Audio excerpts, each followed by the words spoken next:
demanda escorregamento. Ela funciona com escorregamento pelos princípios que nós já discutimos aqui. Sem escorregamento não há tensão induzida no rotor, correto? Sem tensão induzida no rotor não há corrente. Sem corrente não há fluxo gerado. Se não há fluxo gerado, não há interação dos campos magnéticos do estator-rotor, o motor não tem conjugado. Então a máquina que, dependendo da condição de carga, a velocidade rotórica varia, variando assim a derivada de fluxo sobre o rotor, o que caracterizará, demandará maior ou menor tensão induzida. Velocidade cai, escorregamento aumenta, escorregamento aumentando, tensão induzida aumenta, a corrente aumenta e o conjugado aumenta. Mas ele aumenta de que forma? De forma linear? De forma quadrática? De forma cúbica? De que forma? Que o conjugado do motor se comporta frente às condições de carga. E as condições de carga nós caracterizamos através do escorregamento. Então nós vamos determinar uma curva que relaciona o conjugado desenvolvido pelo motor com o escorregamento que determina a velocidade. Então, para isso, nós precisamos de, a partir das equações que nós vimos anteriormente, da potência desenvolvida e do conjugado, porque anteriormente nós determinamos a relação do torque desenvolvido, obviamente que tem aqui a variável de escorregamento, mas a variável elétrica aqui é corrente rotória. E nós queremos determinar a característica de torque não baseada na corrente rotória, mas baseada na tensão aplicada. Não é? A forma com que ele desenvolve o conjugado é descrito na equação. O conjugado varia com o quadrado da corrente. Agora, como que o conjugado varia? Com a variação da tensão. Qual é a relação do conjugado com a tensão, não com a corrente? Então fica muito simples. A gente pode, como a gente tem um circuito paralelo, duas malhas do motor, nós podemos aplicar TVNAM ao circuito de entrada, a impedância estatórica, determinando que para eu utilizar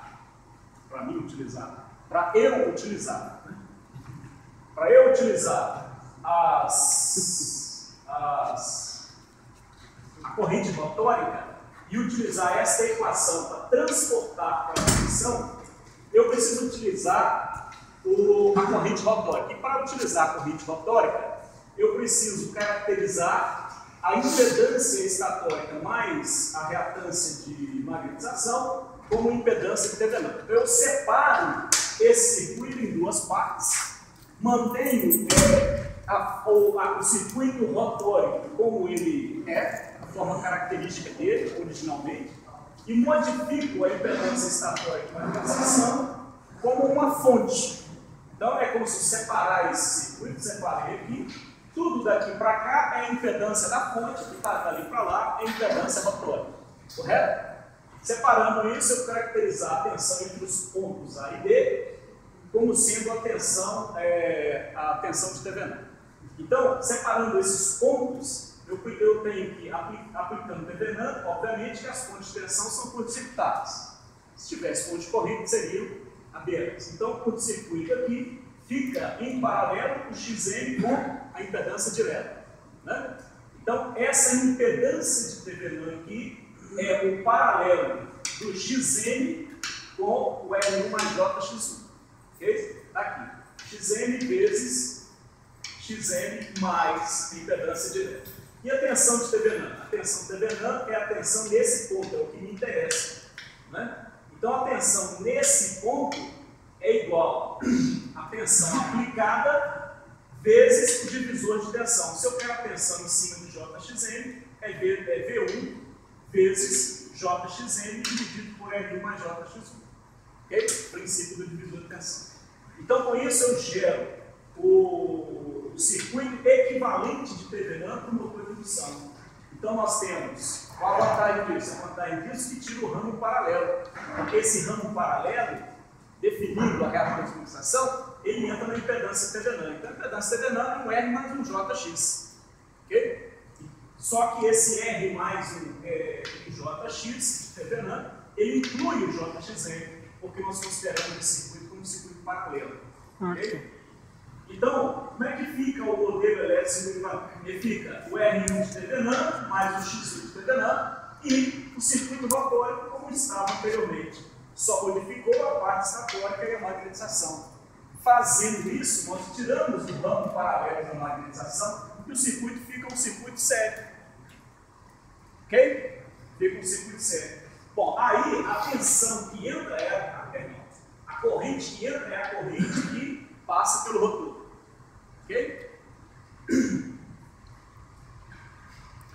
Então, nós podemos expressar a corrente rotórica como sendo a tensão de Thevenin dividido pela impedância de Thevenin mais a impedância rotórica. É o que está aqui. A impedância de Thevenin mais a impedância rotórica. Ok? Esse é o I2. É o I2 a partir do circuito de Thevenin, recalibrado com a Thevenin. Bom, nós precisamos lembrar aqui o seguinte, que torque é a potência desenvolvida sobre velocidade rotórica. Okay? Então, se nós temos potência em watts, velocidade rotórica em radianos por segundo, o torque é dado em Newton-metro, Sistema Internacional de Medidas, é o que nós utilizamos. Então, torque, o que é potência desenvolvida? Não é 3R2 sobre S, I ao quadrado menos S, dividido por ômega R está aqui. Mas o que é ômega R? Ômega R, aplicando aquela equação do escorregamento, olha, escorregamento é a velocidade síncrona menos a velocidade rotórica dividida pela velocidade síncrona. Sim. Não é? Isso. Pela velocidade síncrona. Isolando o R2, o ômega R vai ser, então passo para lá, depois multiplico por menos 1, vai ser o próprio ômega S vezes o menos S. Ok? Então, ômega R é o ômega S vezes o menos S. Substituindo aqui, olha, o ômega R por ômega S vezes o menos S, corta o menos S com o menos S no numerador, fica 3R2 sobre S e 2 ao quadrado. Não é isso? O que é o 3R2 sobre 2 ao quadrado? É a própria potência gerada. Vamos lembrar do conceito de potência gerada? A potência entregue ao rotor. Ok? Dividido por ômega S. Ou seja, o torque desenvolvido, o conjugado desenvolvido, é então a potência gerada dividido pela velocidade síncrona. Então nós temos duas formas de calcular o conjugado desenvolvido, o torque desenvolvido. Doideira. A partir da velocidade síncrona ou a partir da velocidade rotórica. Né? Isso aqui é um facilitador porque existem situações que nós não conhecemos o escorregamento. E na equação, se nós temos a potência gerada, nós não precisamos conhecer a velocidade rotórica, porque tem a velocidade síncrona. Né? Então, o torque desenvolvido é a potência envolvida sobre a velocidade rotórica ou a potência gerada sobre a velocidade síncrona. Okay? E para conhecer a velocidade síncrona, basta conhecermos o número de polos e frequência. Motor de 4 polos alimentado com 60 Hz, velocidade síncrona é 1800. 8 polos, 900. 6 polos, 1200. 2 polos, 3600. É direto. Então, nós não dependemos para determinar a velocidade síncrona do escorregamento. Isso é um facilitador. Então, se nós temos o torque como potência gerada sobre velocidade síncrona, eu posso, a partir dessa equação, substituir o I2 pelo I2 desenvolvido agora sem a magnetização direta. Ela está implícita dentro da impedância Thevenin. Então, substituindo esse I2 aqui pelo I2 aqui, né, nós vamos ter 3R2 sobre S vezes o I2 ao quadrado. O que é o I2 ao quadrado? É a tensão de Thevenin dividido pela impedância de Thevenin mais a impedância rotórica. Ok? Como na determinação de conjugado de potência nós precisamos utilizar os fasores, podemos utilizar os valores médios quadráticos, né? Os valores eficazes. Então aqui basta nós colocarmos os valores da impedância. Não precisa nem ter colocado Jx aqui. Isso aqui vai ser o quê? A raiz quadrada, isso aqui é uma impedância resultante, né? Então é a raiz quadrada das resistências ao quadrado mais as reatâncias ao quadrado. Não é? Uhum. Isso aqui não é uma impedância R mais Jx uma impedância? Uhum. R mais uma impedância? Então eu poderia ter simplesmente feito o seguinte. No no lugar disso, tem que colocar tudo isso na impedância. Como é que se calcula a impedância? Aplicando Pitágoras, teorema de Pitágoras. Como é que faz? Vai ficar o R de Thevenin ao quadrado mais o R2 ao quadrado, R2 sobre S ao quadrado, mais X de Thevenin ao quadrado, mais X2 ao quadrado. Pronto. Como está sendo elevado ao quadrado, cancela com a raiz, aí fica isso aqui. Não é assim? É, João?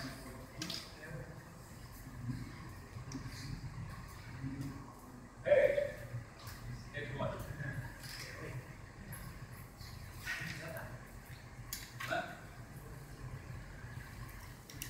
Vocês concordam que isso aqui é uma impedância? Isso é impedância. Né? Aplicando Pitágoras ali, é raiz quadrada dos quadrados dos cabelos. Beleza. Então, pode apagar aqui? Então, a conclusão que nós chegamos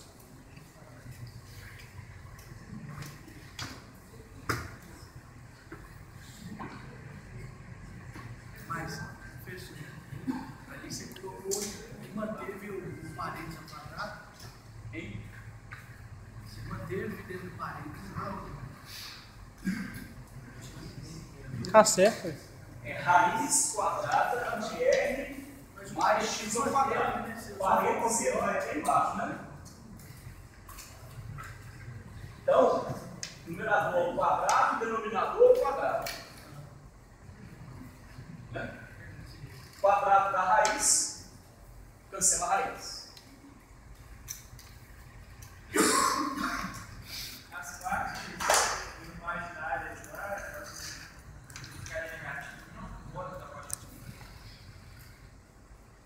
Não, por quê? não, porque não é J, X, TH e J, X2. Não, mas se nós queremos calcular potência, isso aqui é corrente, né? Isso aqui é corrente. Então, ao invés de utilizar os fasores, nós estamos usando o valor nominal, o valor eficaz. Para calcular o valor eficaz, transportando a corrente para o valor eficaz, aplica-se Thevenin. É a tensão dividida pela impedância. O que é impedância? É a raiz quadrada dos quadrados de resistências mais reatâncias ao quadrado. Eu achei que. Talvez eu não entendi a Porque era as impedâncias, a parte imaginária das impedâncias. Era J ou uma coisa. Isso é Não, quadrado. ok. Mas quando eu transportei para a potência ou conjugado, aqui eu não utilizo isso. Eu já utilizo direto o triângulo retângulo. Ok? Impedância é resistência ao quadrado mais é módulo. É módulo. Eu não usei a palavra módulo, mas é módulo. Né? Então, pessoal, como é que fica a expressão do torque desenvolvido? A expressão do torque desenvolvido fica, olha lá, 3 vezes V de Thevenin vezes R2 sobre S dividido por aquilo lá, ó, R de Thevenin ao quadrado mais R2 sobre S ao quadrado. Eu não sei se vou tentar simplificar isso um pouco mais. X2 ao quadrado mais só isso, né? X de Thevenin ao quadrado. V, sim? V de Thevenin ao quadrado.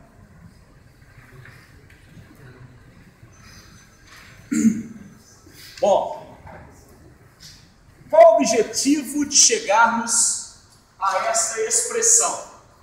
O objetivo de chegar na expressão é de que nós podemos agora entender a representação ou a dependência do conjugado com a tensão aplicada. Bom, V de Thevenin é a tensão aplicada? Não. Não é. V de Thevenin não é a tensão aplicada. se nós formos recolocar aqui as impedâncias de novo, como o circuito equivalente, como ele era originalmente, nós temos aqui a tensão aplicada é V1, né? Isso. Circuito original. Aqui nós temos R1, X1, X2, R2 sobre S. E aqui Xn. Beleza. Então, o nosso objetivo foi, desde o início, representar a tensão nesse elo entre os pontos A e B, ou seja, essa tensão, como a tensão de Thevenin. Então, a tensão de Thevenin, na verdade, não é a tensão aplicada, a tensão de entrada, mas ela é quase a tensão aplicada. Se nós considerarmos um motor trabalhando em parâmetros nominais, em variável nominal, como frequência nominal, tensão nominal, nós podemos inferir que a tensão de Thevenin, nesse caso, é praticamente igual à tensão aplicada. Não é? O que vai ser a tensão de Thevenin? É a tensão aplicada menos a queda aqui em cima. Como a tensão aplicada, como a tensão sobre a reatância de magnetização, normalmente ela é muito mais elevada do que a tensão no estator, no enrolamento do estator, então nós podemos pressupor que a tensão aplicada é aproximadamente igual à tensão de Thevenin. Sempre é assim? Não. Isso não é regra. Né? Na grande maioria das vezes é assim. Quando que não é assim? Quando, por exemplo, nós estivermos trabalhando com frequência baixa. Com frequência baixa, esse tipo de regulação é pobre. Né? Significa o quê? Quando ele está trabalhando com frequência muito baixa, abaixo de 1 Hz, o que vai acontecer? Frequência baixa, 0,1 Hz, 0,2 Hz. O que vai acontecer com a reatante de magnetização? Cai com a frequência, né? Então, se a frequência cai de 60 para 0,6 Hz, ela caiu quantas vezes? 100 vezes.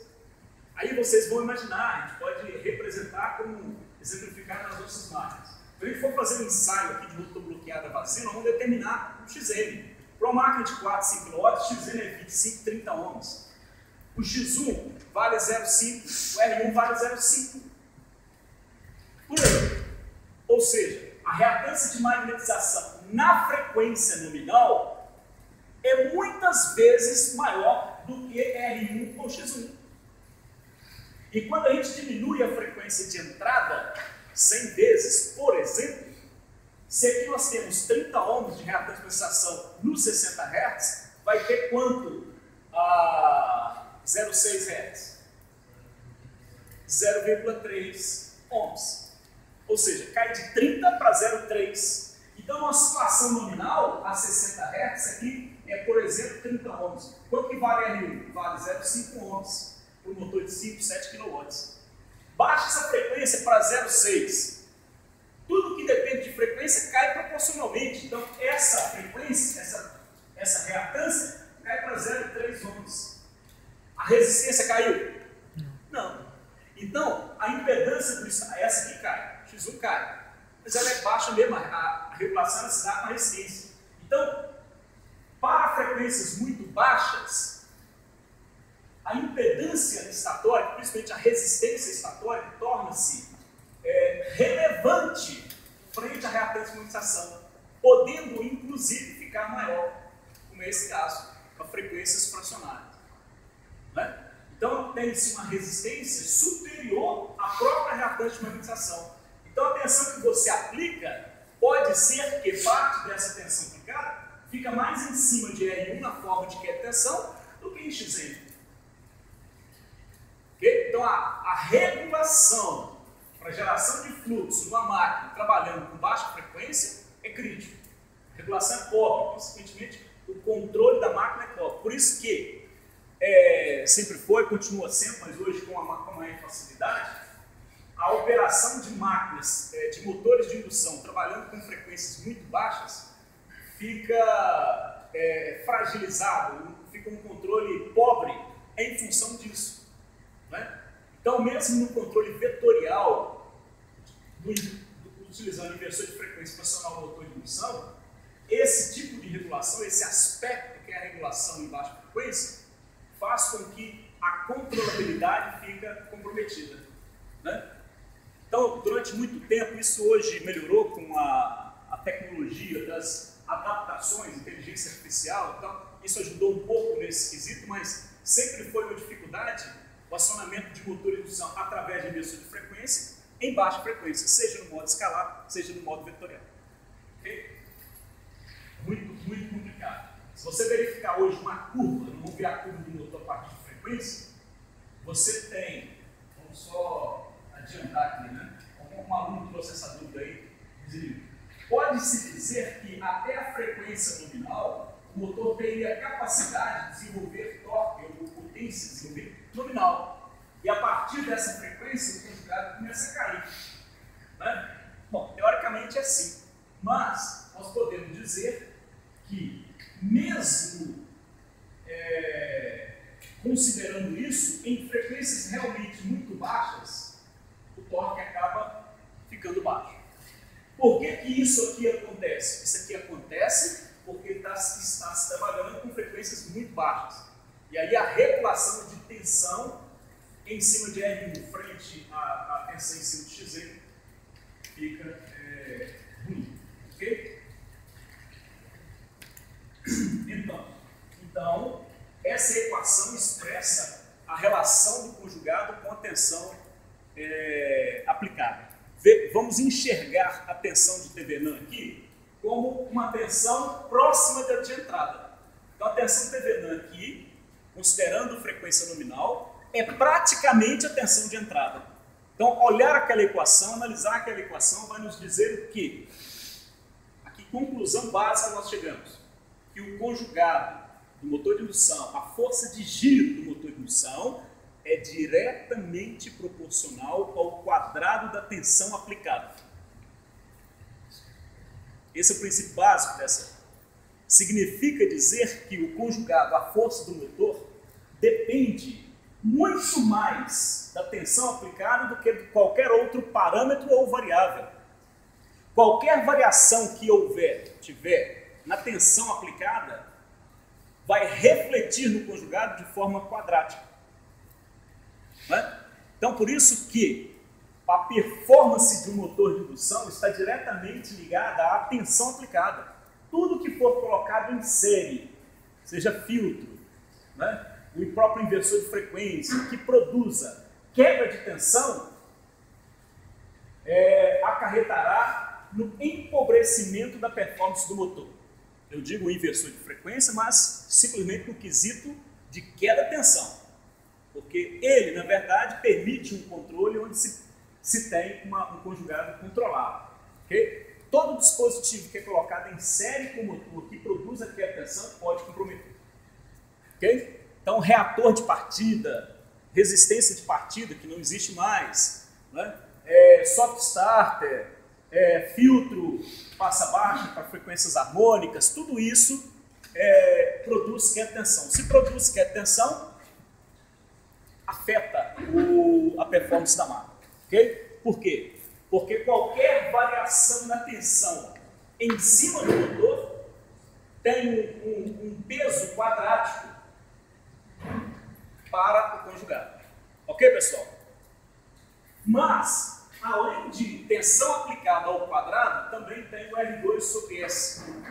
Quando nós vamos desenvolver a equação do máximo conjugado, nós vamos ver que a resistência rotórica tem uma relevância muito grande.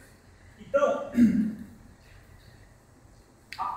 refletindo, expressando essa equação na forma gráfica, nós temos isso aqui. Essa expressão, ela nada mais é do que isso aqui.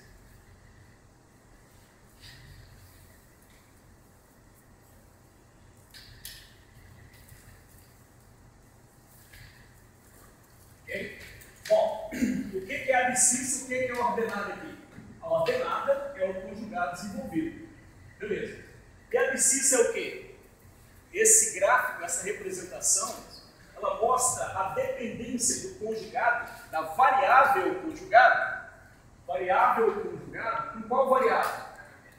Escorregante. Então, aqui nós temos escorregante. Bom, escorregamento ele reflete a velocidade rotória, correto? Quando o escorregamento está nesse ponto, quando o escorregamento nesse ponto alinhado, o escorregamento vale quanto? Zero. Zero? Não. Se fosse zero, Nessa posição, o escorregamento vale 1. Porque nessa posição, a velocidade rotórica Era zero. é zero. Então, esse eixo é o eixo da velocidade rotórica, que é o eixo do escorregamento. Então, aqui nós temos velocidade 0, escorregamento 1. Quando o conjugado é 0, quanto que vale o escorregamento? Hein?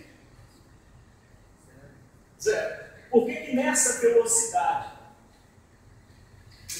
rotórica é igual a velocidade síncrona? Então, a abscissa aqui representa a velocidade rotórica ou escorregamento. Para a velocidade rotórica igual a 0, escorregamento 1. Olha a equação do escorregamento. Né? Na velocidade rotórica igual a 0, quanto que dá o escorregamento? ômega-s sobre ômega-s. 1. O motor está acelerando, acelerando, até esse ponto onde o torque é 0. Nesse ponto, a velocidade rotórica vale o mesmo valor da velocidade síncrona. Ou seja, a velocidade rotórica vai aumentando, até alcançar a velocidade síncrona, numerador igual a 0. Então, o escorregamento é 0, mas a velocidade rotórica é igual à velocidade síncrona.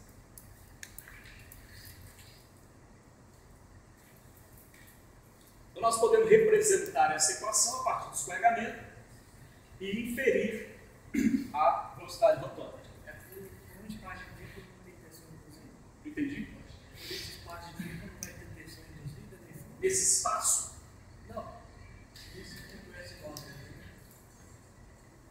Nesse ponto, não tem. S igual a zero, não tem Por tensão que induzida nem o fundo. torque nessa posição é 0? Porque o escorregamento é zero. Exato. Por quê? Porque a velocidade síncrona é igual a Por quê?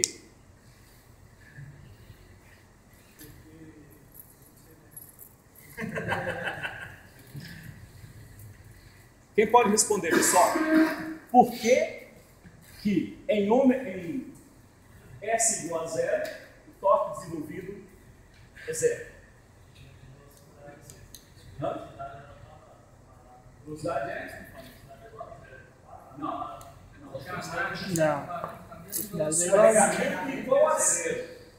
Quando é que nós vamos ter escorregamento igual a 0? Quando o numerador for 0. O numerador ser 0, a velocidade rotórica é igual a síncrona. O que acontece quando a velocidade rotórica é igual a síncrona? Ok, mas e aí? Por que o torque é 0 então? Não tem tensão induzida. Se não tem tensão induzida, não tem Fluxo. hã? Isso. Estando na mesma velocidade, o que acontece? Nós precisamos chegar no raciocínio que chegamos antes, que não desenvolve torque. Se a velocidade rotórica é igual a síncrona, não há tensão onde? No rotor. Se não há tensão induzida no rotor, não tem corrente onde? No rotor. Se não tem corrente no rotor, não tem onde? No rotor. Se não tem fluxo no rotor, não tem interação. O motor gira, porque um polo do estator arrasta outro do rotor. Então tem que ter polaridades contrárias, estator e rotor, e nesse caso, por ser uma máquina de campo girante, polos girantes do estator arrastam polos desenvolvidos na superfície do rotor. Esses polos se interagem e os polos girantes do estator, os polos girantes do entreferro, porque quando a máquina está desenvolvendo corrente no estator e no rotor, quem gera o campo girante não é só a corrente do rotor, é a corrente de magnetização. Ok? Quando a gente liga o motor,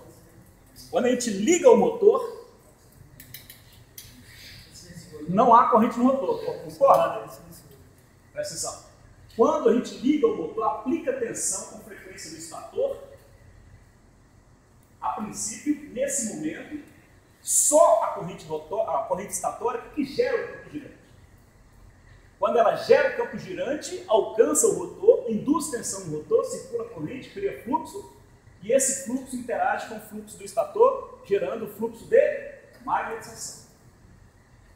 Ok? Então, aqui nós verificamos 3 regiões básicas de funcionamento da máquina, que caracterizam o MIT. Okay? Entre velocidade zero e a velocidade síncrona, a máquina está acelerando. Então, ela está motorizando. Então, aqui, o motor é motor. Ok? Quando a velocidade rotórica do motor ultrapassa a velocidade síncrona, o escorregamento vale.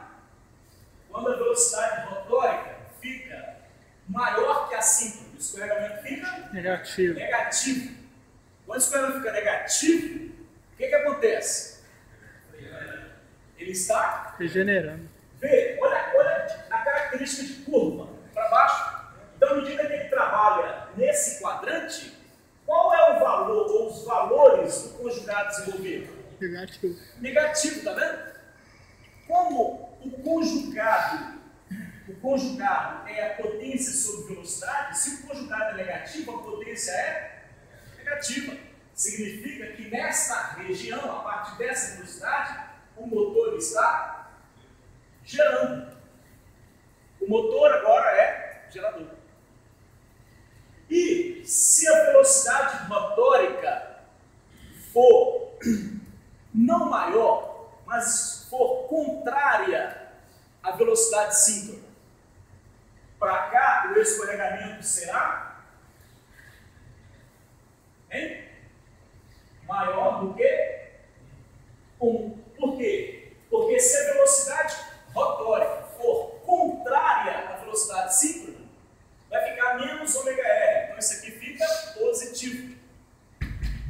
Então, o escorregamento vai dar um valor maior do que 1. Porque é ômega S mais alguma coisa dividido por ômega S. Então aqui, nesse quadrante, se tem um escorregamento maior que 1. Vê, o que está acontecendo? Tem-se um campo girante num sentido definido pela velocidade síncrona. Olha lá. Então, o campo girante definindo um sentido de giro, que é da velocidade síncrona, do campo girante, mas o rotor está girando em sentido contrário. O que é isso? Hein? Frenagem. Né? Isso é muito comum, principalmente em içamentos, ponte rolante, guindastes, que tem movimento elétrico, né? Através de motor elétrico. Se esse sistema de içamento estiver utilizando motores de indução, nem motociclo, mas normalmente é motor de indução, é muito comum a situação em que se tem o motor fazendo conjugado, gerando campo girante para gerar conjugado para subir a carga, mas o motor está descendo. Não é? Isso acontece quando o conjugado motriz é menor do que o de carga. Então a carga arrasta o motor, mesmo em sentido contrário. Nessa região, o motor está fazendo frenagem. Ele está gerando conjugado no mesmo sentido, porém em velocidade contrária. O campo girante quer que o motor gire positivamente, mas por algum motivo, normalmente a carga, faz com que o motor gire em sentido contrário. O motor trabalha nesses 3 quadrantes básicos, principalmente esse de motorização. Esse de geração é um transitório. Né? Quando é que se trabalha com motorização? Por exemplo, esse mesmo içamento de elevação, você está descendo uma carga, você está comandando, você está gerando um campo girante para gerar um conjugado, para descer a carga. Mas a carga é muito pesada, ela arrasta o motor no mesmo sentido. Então, ela acelera o rotor do motor a uma velocidade acima da síncrona. Quando faz isso, ele gera potência ativa. Bem pensado. Quando a velocidade rotórica é superior à velocidade síncrona, ômega R superior a ômega S, a máquina está em regeneração ou geração. Neste quadrante, gerar essa energia está em que forma? Qual a característica dessa energia? É uma energia ativa ou reativa? Ativa. Por que ativa? Porque a abscissa é de torque. Torque é referido à potência ativa. Ou seja, motores de indução só geram ou só regeneram potência ativa. Relembrando, a única máquina capaz de gerar energia reativa ou potência reativa é a máquina síncrona. Só. A máquina síncrona. Motores de indução podem gerar? Pode. Pode. Como é que você pode gerar? Ah, eu quero colocar lá um gerador lá na minha roça lá para gerar mixaria aí. Pode? Pode. Você liga a CEMIC para gerar o campo girante, coloca uma turbininha lá com a queda d'água, de forma a fazer com que essa turbina gire o rotor acima da velocidade definida pela rede. Só fazendo trabalhar nessa região. Ele gera. Se você conseguir essa velocidade, ó, você vai conseguir muito torque com muita potência. Mas potência ativa. Ok? Potência ativa. Beleza. Como que fica o modo e o ângulo da corrente, por exemplo, em cada quadrante desse? Isso. Vê, nessa região ele está motorizando. Ok? Então, nessa região, vou perguntar. Nessa região, de ômega R 0 até ômega R igual a ômega S, ou seja, esquadramento mínimo até 0, ele desenvolve o conjugado positivo. Acima dela, conjugado negativo. Então, enquanto ele está utilizando o conjugado positivo, a potência é positiva. O que caracteriza, pode apagar, né? O que caracteriza uma potência positiva? Vamos usar a equação da potência ativa. O que é a potência ativa? Um sistema trifásico. Raiz de 3 vezes tensão vezes corrente vezes cosseno θ. Vê, esse é o ângulo, para responder a sua pergunta, esse é o ângulo entre, é o ângulo da corrente, cuja em referência à tensão, ou seja, θ é o ângulo da corrente, tendo como referência a tensão, é o ângulo entre a tensão e a corrente. Beleza. Vê, para quais valores de θ eu vou ter potência positiva ou potência negativa? Para quais valores de θ? Se θ estiver entre 0 e 90, o cosseno é positivo. Ok? Se o cosseno é positivo, a potência é positiva. Se o θ for acima de 90 graus, o cosseno de um ângulo acima de 90 é negativo. Aí a potência é negativa. Ou seja, 0 a da mesma forma.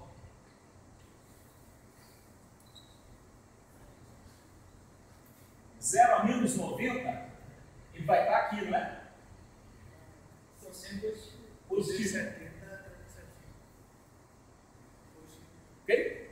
Então, de 0 a 90 graus, de 0 a menos 90 graus, a potência é positiva. Potência ativa.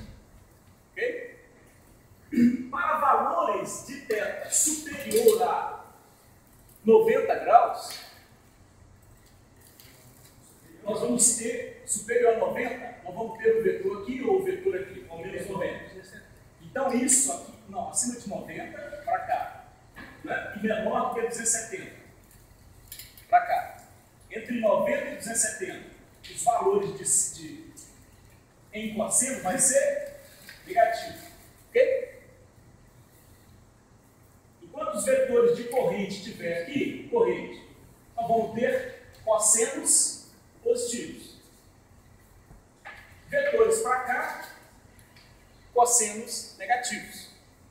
Então, quando o motor estiver motorizando, o fato de estar motorizando, ele está gerando potência ativa positiva. Okay? Nesse caso, gerar potência ativa positiva, ele está trabalhando nesses dois quadrantes. A corrente vai estar nesses dois quadrantes. Okay? Entre 0 e 90 graus, para lá ou para cá. O que acontece quando ele estiver no quadrante de geração de regeneração? Obrigatoriamente, ele vai estar gerando torque negativo. Se torque é negativo, potência. Para a potência ser negativa, esse ângulo teto tem que ser maior que 90. Então, o que caracteriza o fluxo de potência numa máquina de indução é o ângulo da corrente. É o ângulo da corrente. Nós vamos perceber, vamos fazer uma prática disso. Nós vamos perceber que o motor está gerando, regenerando de duas formas. Primeiro, você medindo a velocidade, você vai verificar que ele está acima da 5. Opa, eu estou com o motor ensaiando um motor de 4 polos, estou aplicando 60 Hz. A máxima velocidade que ele daria aqui na motorização seria 1800. Mas eu meço com um tacômetro, está dando 1820, 1830, 1850. É uma falta. Então ele está regenerando. Está no quadrante de geração. Como é que eu verifico isso? A partir de variáveis elétricas, pelo ângulo da corrente. Né? Ou pelo cosfímetro, né? Se o cosfímetro tiver essa capacidade. Está entendido isso aqui, pessoal? Beleza? Então aqui, nós entendemos como que o motor opera. Ele pode fazer frenagem, velocidade reversa ao campo virante, regime de motorização, onde o motor opera grande parte das vezes, e aqui durante o transitório de regeneração, quadrante de regeneração, onde ele gera potência para a rede, ele faz regeneração. Obviamente que essa regeneração ela precisa ser permitida. Ok? Não adianta ter um motor fazendo regeneração, mas não ter como essa energia retornar para a rede. Por exemplo, equipamentos que fazem o desacoplamento entre a rede e o motor não permitem isso. Por exemplo, o inversor de frequência com o retificador controlado ou não controlado, sem regeneração, ou dois quadrantes. Né? Como é o nosso caso, nós temos inversor de frequência, trifásico, tudo bem? Mas o retificador de entrada, ele não é regenerativo, ele não permite circulação de potência reversa. Apenas os inversores que tenham controle, que permitem a regeneração da corrente, é que permite a regeneração da potência. Né? São chamados Active Front End. As etapas de entrada do inversor são etapas ativas, né? Capazes de controlar o nível da corrente, porque são controladores, são retificadores controlados. E dependendo da topologia, permite a circulação de corrente reversa para a rede. O que boa parte dos retificadores não permite. Okay? Normalmente os inversores de baixa potência não permitem. É mais barato você construir um retificador com diodo. E o diodo não permite corrente reversa. Ok? Beleza. Quando é que, em aplicações atuais, né, isso aqui esse contexto está sendo muito utilizado, é uma premissa na utilização dos acionamentos veiculares, né? Carro elétrico. Como é que o carro elétrico funciona?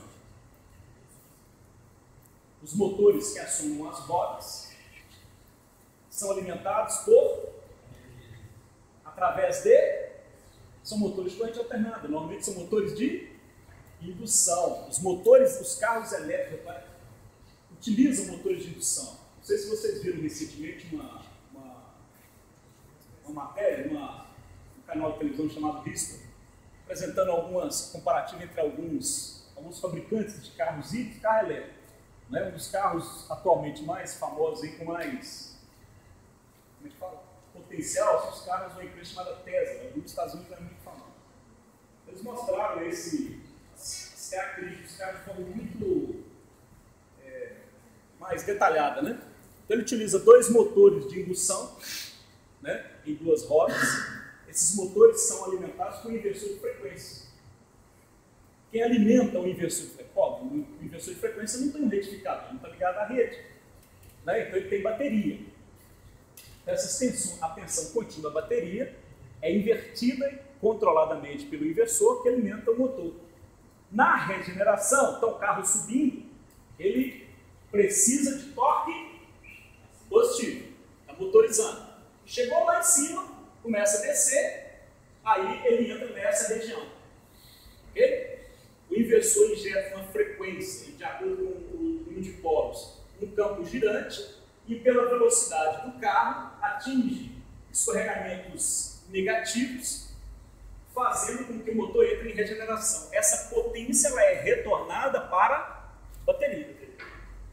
Né? Então, motorizando, consome a bateria, regenerando, abastece a bateria. Vai. Tá nesse contexto aí. Só uma pergunta. E a questão assim, voltando a ver, questão de fator de potência, né, que é Isso, a corrente. Quando está, veja só a explicação aqui, depois quando está em geração, que o ângulo de corrente ultrapassa os 90 graus. Os 90 graus. O que indicaria de um positivo? Ele pode ser negativo. Isso. Mas nem sempre pode ser negativo. Existe. Se o ângulo for maior que 90. Não possível. Ok, por isso que eu te falei. Se o cossino tiver capacidade para isso. Quando nós, não sei se você lembra, como que nós fizemos, no caso, quando nós ensaiamos a máquina síncrona conectada à rede? Colocamos 2. Né? E invertemos a bobina de corrente do crossfeed. Por quê? Porque ele não indicava abaixo de 0. Aí nós colocamos 2, porque a gente não queria fazer o controle do fator de potência. Nós colocamos 2. Né? Ou usa o lado view, né? Ou osciloscópio. Você vê a forma de onda, ou calculando diretamente o fator de potência. Né? Tranquilo, mas fica negativo, fica. Bom, então veja, caracterizamos o motor de indução através dos quadrantes de operação dele. Ele pode operar frenando, motorizando, regenerando. Né? Motorizando e frenando, gerando torques positivos, regenerando torques negativos, consequentemente potência negativa, e aí usando a deixa dele, gerando cosseno φ negativo caso haja regeneração. Tem um outro aspecto, o entendimento que nós podemos tirar dessa curva. Vê, tem um aspecto muito importante aqui, ó, que é o torque de partida. O torque de partida, considerando essa curva, vê, é mais baixo, a partida é aqui, né? O motor está com velocidade 0, o motor está parado. Eu injeto essa curva, lembrando, é uma curva para tensão e frequências nominais, ou seja, partida direta. Eu estou energizando o motor, está parado, eu energizo o motor, aplicando tensão plena e frequência plena. E tem esse comportamento. Ok? Acontecendo isso, no instante de partida, qual é o valor do conjugado? É o conjugado de partida. Então, para a velocidade 0, onde a curva intercepta na velocidade 0, no eixo dos torques é chamado torque de partida, TP. Ok? Agora, existe uma velocidade, existe um escorregamento onde o motor desenvolve um torque máximo. Está vendo? Então essa curva ela mostra um torque de partida, mostra um torque máximo mostro? O torque nominal. Né? Onde que está o torque nominal? O torque nominal depende de outras coisas, mas ele está por aqui.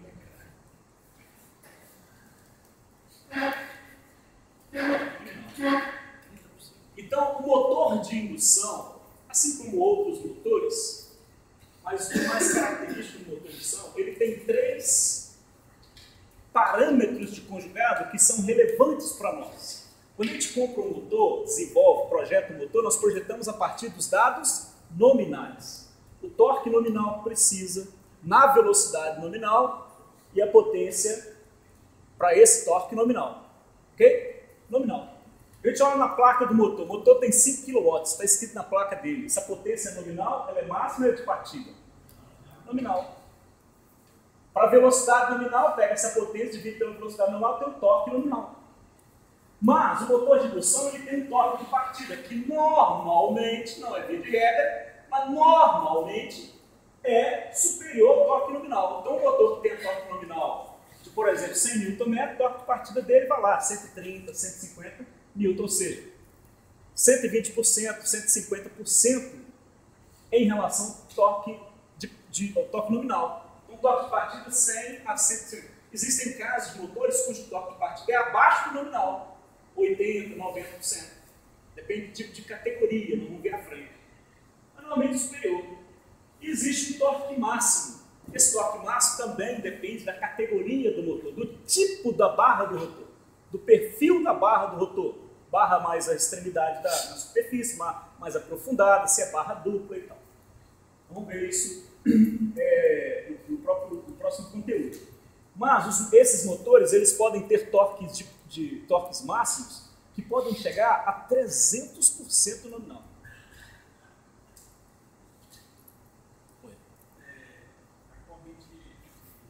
Partida.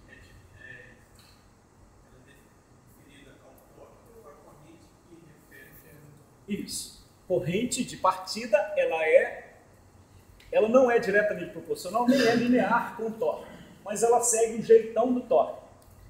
Mas depende da categoria do motor. Para motores como esse, a corrente, se a gente colocar aqui,